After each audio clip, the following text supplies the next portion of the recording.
Bonjour à tous, donc aujourd'hui je vais vous parler de Genesis Alpha. Donc dans ce roman, il y a une évolution de personnages pris dans l'univers des jeux vidéo en réseau. Donc on est vraiment en plein dans le quotidien des jeunes parce que, on va se dire franchement, on est vraiment très souvent soit sur nos GSM, nos PS4, etc., TV, ordinateur. Mais en fait, on va surtout assister au naufrage d'une famille. En fait, cette famille en question paraît très unie, elle n'a pas forcément de problème, jusqu'au jour où des secrets vont éclater, etc. Donc, en fait, cette famille est composée, donc évidemment, de deux parents. Et alors de Josh et Max. Donc, Max, c'est le plus âgé. Et alors, Josh et Max sont deux frères qui partagent vraiment beaucoup de choses. Et en tout cas, c'est ce que pense Josh. Et il faut savoir que Max est le plus âgé des deux, donc du coup, il est au lycée. Et Josh n'a que 13 ans. Donc, il continue à communiquer par un jeu vidéo en question. Et qui s'appelle Genesis Alpha. Par contre, en fait, il faut savoir que Josh a été un peu procréé pour Max parce que Max, étant plus jeune, est tombé malade et il lui fallait de nouvelles cellules souches pour qu'il puisse guérir.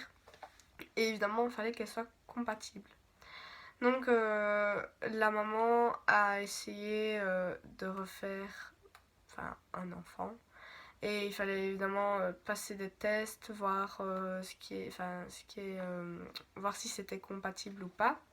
Et ils ont réussi au final, donc ils ont eu Josh. Donc quand il est né, ils ont pu soigner Max. Mais un jour, ça va un peu basculer dans la famille parce que ils vont recevoir un coup de téléphone disant que Max est inculpé d'un meurtre, donc d'une jeune fille en question qui s'appelle Karen Cross.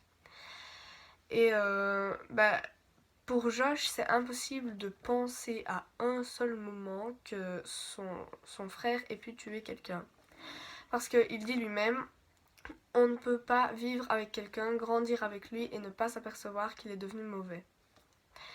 Donc le doute s'installe et il va d'ailleurs s'entretenir avec la petite sœur de la victime.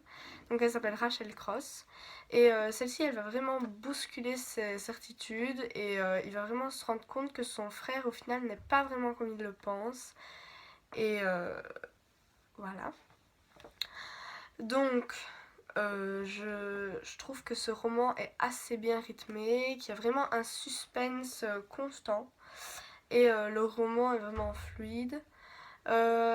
Donc aussi, Ron Michaels, je vais y arriver, donc celui qui a écrit le livre, fait vraiment réfléchir beaucoup à propos de la nature humaine, des expériences scientifiques, des relations familiales et évidemment des jeux vidéo.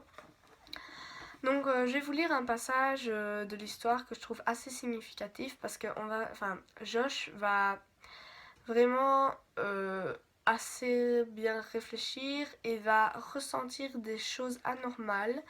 Mais il va toujours tenter de se dire ouais c'est pas possible, c'est juste des idées, mon frère est pas capable de faire quelque chose comme ça.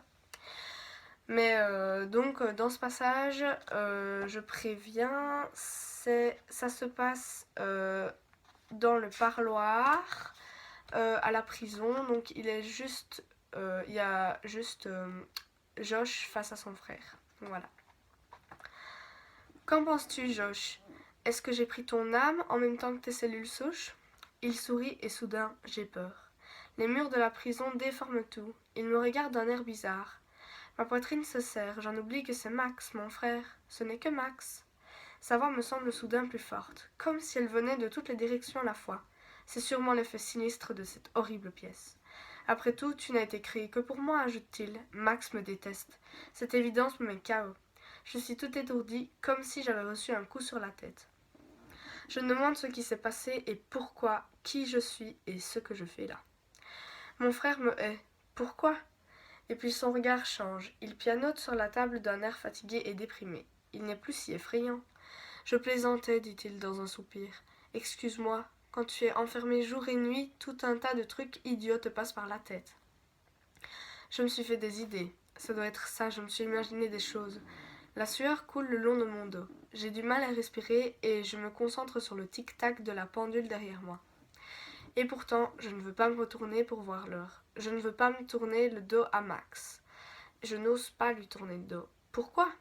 C'est la faute de cet endroit. Ce n'est pas la faute de mon frère, c'est seulement à cause de cette pièce. La panique me rend stupide et parano. Max est mon frère, il ne me hait pas. Et ce n'est pas un monstre, je n'ai aucune raison d'avoir peur.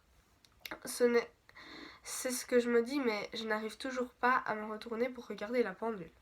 C'est l'heure, je bondis sur mes pieds alors que les paroles du gardien n'ont pas fini de résonner. J'ai honte de me sentir soulagée. Est-ce qu'il s'en est rendu compte ? Max a l'air contrarié. Ce n'est pas terminé, dit-il. Il reste quelques minutes. C'est l'heure, répète le gardien impassible. Je m'empresse de réagir. J'y vais. Je me sens coupable, j'ai l'impression de le trahir. Le gardien a peut-être remarqué ma terreur soudaine.